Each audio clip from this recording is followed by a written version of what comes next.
வணக்கம். Akash ORVM YouTube private channel. இன்று நாங்கள் தமிழக மக்களுக்கு தெரியப்படுத்துவது என்னவென்றால், 2024 நாடாளுமன்ற தேர்தலில் அனைத்து இடங்களிலும் அள்ளிச் சென்றார்கள் திமுகவினர். முழுமையான வெற்றியை கண்டார்கள். அது இல்லாமல் தமிழகத்தில் உள்ளாட்சி தேர்தல் நடத்த வேண்டிய ஒரு இடம் விக்கிரவாண்டி. அந்த தொகுதியில் போட்டியிட்ட அனைவருமே தோல்வியை சந்தித்தார்கள். அங்கும் அமோக வெற்றியை கண்டார்கள். நம் தமிழ்நாட்டு முதலமைச்சர் மு.க.ஸ்டாலின் அவர்கள் எடுத்து வைத்த வேட்பாளர் முழு வெற்றியையும் அடைந்தார் என்பதும் உங்களுக்கு தெரியும். ஆகையால் தமிழகத்தில் எல்லா தொகுதிகளிலுமே திமுகவே முதலிடத்தை பிடித்தது.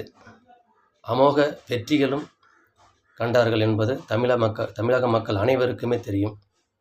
இப்படி இருக்கும் பொழுது இனி வருகிற 2026 உள்ளாட்சி தேர்தல் நடக்க இருக்கின்றது.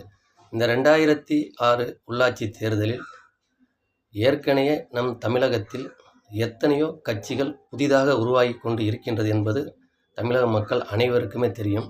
அந்த ஒரு நிலையிலும் கூட தமிழகத்தில் புதுசாக கட்சிகள் உருவாக்கப்பட்டு அந்த கட்சிக்கு தலைவராகவும் வருகிறவர்கள். இவர்களுக்கு பல ஆயிரம் கோடி எங்கிருந்து கிடைக்கின்றது? இவர்களுக்கு யார் இந்த பணத்தை கொடுக்கின்றார்? ஏன்னா ஒரு கட்சியை ஆரம்பிக்கும் பொழுது இவர்கள் நிறைய பணத்தை செலவு செய்தால் மாத்திரமே அந்த கட்சியை நிலைநிறுத்த முடியும் என்பது உண்மை. இந்த நிலையில் இவர்களுக்கு இந்த கட்சியை வெளிப்படுத்தி தமிழக மக்களிடம் கொண்டு வந்து சேர்த்து, நாங்கள் தமிழக உள்ளாட்சி தேர்தலில் வெற்றி பெற்று நாங்கள் வந்து தமிழக மக்களை நல்ல முறையில் நாங்கள் அவர்களுக்கு கிடைக்க வேண்டிய சலுகைகளை அனைத்தும் நாங்கள் கொடுப்போம் என்று ஒரு வார்த்தையை சொல்லி வருபவர்களுக்கு இந்த கட்சியை நிலைநிறுத்துவதற்கும், கட்சியில் அவர்கள் அனைத்து தொகுதிகளிலும் வேட்பாளர்கள் நிறுத்துவதற்கும் இவர்களுக்கு பணம் எங்கிருந்து வருகிறது என்பது நம் தமிழக காவல்துறையினர்கள் இல்லாமல் அவர்களுக்கு மேல் இருக்கக்கூடிய ஒரு துறையினர்களும் கண்டறிய வேண்டியக்கூடிய ஒரு விஷயம் இது. ஏனென்றால் இவர்கள் இவ்வளவு பணத்தை உள்ளிறக்கி ஆட்சியை அமைத்து நாங்கள் தேர்தலில் வெற்றி பெற வேண்டும் என்ற முழு எண்ணத்தோடு வருபவர்களுக்கு இந்த பணத்தை வைத்து இவர்கள் வாழ்க்கையில் சந்தோஷமான ஒரு வாழ்க்கை வாழலாம். அதை விட்டுவிட்டு ஏன் இவர்கள் அனைவருமே இந்த அரசியல் என்ற ஒரு போர்வைக்குள் வருகிறார்கள் என்பது எங்களுக்கு ஒரு சில நேரங்களில் ஒரு சிறிய சந்தேகம் உருவாகும். காரணம் என்றால் இவர்களுக்கு இருக்கக்கூடிய பணமே எவ்வளோ கையில் இருக்கிறது. இவர்கள் இதை வைத்து கொண்டு அரசியல் என்ற பெயரில் மாத்திரம்தான் உள்ள வர வேண்டுமா? ஏன் அப்படி அவர்கள் அதனுள் வருகிறார்கள்? ஆக இவர்களிடம் நல்ல ஒரு வாழ்க்கை வாழ்வதற்கு தமிழகத்தில் அவர்கள் நினைத்தது போல் நல்ல ஒரு பண வசதிகள் உண்டு என்பது அவர்கள் மறந்து விடுகிறார்கள். இந்த நிலையிலும் கூட பாருங்கள், நம் தமிழ்நாட்டில் 2026 உள்ளாட்சி தேர்தலில் புதியதாக ஒரு கட்சி உருவாகி வருகிறது.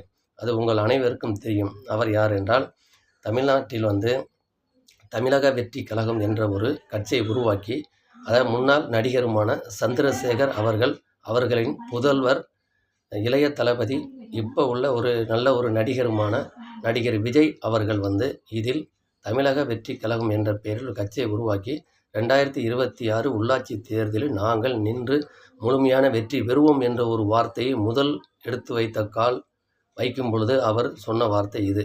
இப்படி இதனுள்ளே சரிவரையில் இன்னும் வராத நிலையில் இருக்கும் பொழுது நடிகர் விஜய் நான் தான் வெற்றி பெறுவேன் என்று 2026 உள்ளாட்சி தேர்தலில் வெற்றி பெறுவேன் என்று சொல்ல ஒரு வார்த்தையை அவர் சொல்லுகிறார். சப்போஸ் அந்த நிலையில் இருக்கும் பொழுது அவர் 2026 உள்ளாட்சி தேர்தலில் வெற்றி பெறவில்லைவென்றால் அவர் சொன்ன வார்த்தை ஆரம்பமே பொய்யாகி வருகிறது. ஆகையால் அவர் கட்சி உருவாகி வருவது நமக்கு ஒரு மகிழ்ச்சி தான். ஆயினும் வருவதற்கு முன்னால் தமிழக மக்கள் எந்த இடத்தில் இருக்கிறார்கள், அவர்கள் எந்த நிலையில் இருக்கிறார்கள் என்பது தெரியாமலே பொழுதுபோக்குக்கு போவார்கள் திரையரங்குகளில் படம் பார்ப்பதற்காக. அதில் அவருக்கு பல ஆயிரம் வருமானம், கோடி பணம் வசூலாகி இருக்கும். ஆகையால் அதை வைத்து கொண்டு அவர் தமிழகத்தில் நாம் தேர்தலில் நின்றால் நாம் முதலமைச்சர் பதவியை பிடித்து விடுவோம் என்று நினைப்பது அது ஒரு தவறான செயல் என்று தான் சொல்ல முடியும். ஏனென்றால் அரசியல் தமிழ்நாட்டில் காலகாலமாக எந்த நிலையில் யார் என்ன செய்து கொண்டு இருந்தார்கள், இப்பொழுது அவர்களுடைய நிலை, அவர்களுடைய கட்சி எந்த நிலையில் இருக்கிறது என்பது நம் மக்கள் அனைவருமே பார்த்து கொண்டிருக்கின்ற ஒரு உண்மை. இந்த நிலையில் இவர் உள்ளே நான் 2024 உள்ளாட்சி தேர்தலில் வெற்றி பெறுவேன், அப்படி அவர் சொல்லக்கூடிய வார்த்தை எங்களுக்கு ஒரு அதிர்ச்சியையும் கொடுக்கின்றது. எங்களுக்கு மாத்திரம் இல்லாமல் தமிழக மக்கள் கேட்டவர்கள் அனைவருமே இதைத்தான் எடுத்துக்கொள்வார்கள்.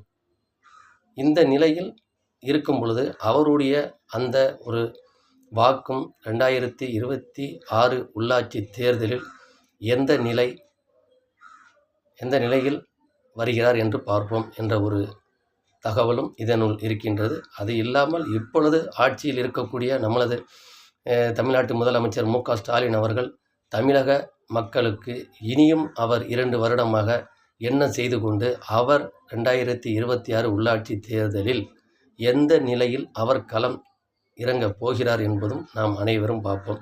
இது இல்லாமல் இருக்கக்கூடிய எவ்வளவோ கட்சிகள், வீணாக பேசக்கூடிய கட்சி தலைவர்களும் எவ்வளவோ இருக்கின்றார்கள்.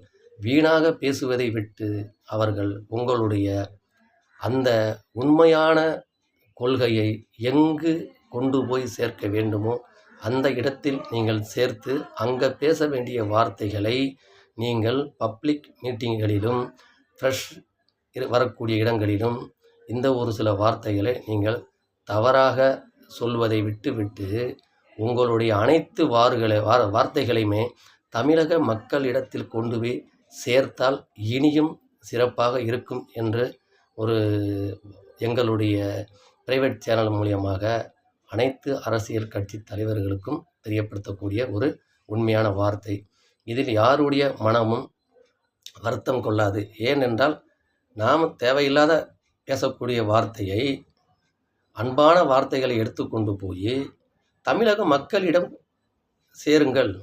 அப்பொழுது மக்கள் தீர்மானிப்பார்கள், இவர் நல்லவரா கெட்டவரா, நாம் யாருக்கு இந்த ஓட்டை செலுத்த வேண்டும் என்று தமிழக மக்கள் முடிவெடுத்தால் மாத்திரமே நடிகர் விஜய் சொல்லுவது போல் தமிழகத்தில் ஆட்சியை அமைக்க முடியும் என்பதே எங்களுடைய கருத்தை இப்பொழுது நாங்கள் தெரியப்படுத்துகிறோம்.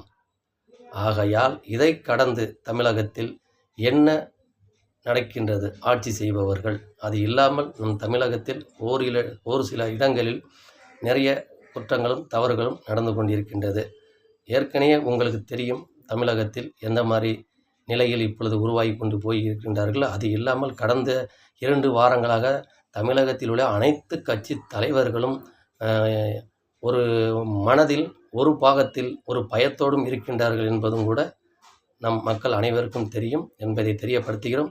ஆகையால் நம் தமிழ்நாடு செல்வம் பெற வேண்டும், தமிழ் மக்கள் நல்ல ஒரு இடத்தில் வாழ்ந்து அழகான வாழ்க்கையையும் அவர்கள் ஆரம்பிக்க வேண்டும். அது இல்லாத தமிழகத்தில் கஷ்டப்பட்டிருக்கக்கூடிய மக்கள் அனைவருக்குமே நல்ல ஒரு தொண்டுகளை செய்து அவர்கள் தமிழ்நாட்டில் ஒரு ஏழை ஜாதியாக இல்லாமல் ஒரு நல்ல ஒரு வாழ்க்கை வாழ்ந்து கொண்டு இருக்கின்றார்கள் என்ற ஒரு நிலையும் பெயரையும் வாங்கி கொடுக்கக்கூடிய முழு உரிமை பெற்றவர்கள் தமிழகத்தை ஆட்சி ஆள்பவர்களே என்று எங்களுடைய கருத்தை தமிழக மக்களுக்கு வைக்கின்றோம் என்பதை தெரியப்படுத்துகிறோம். வணக்கம்.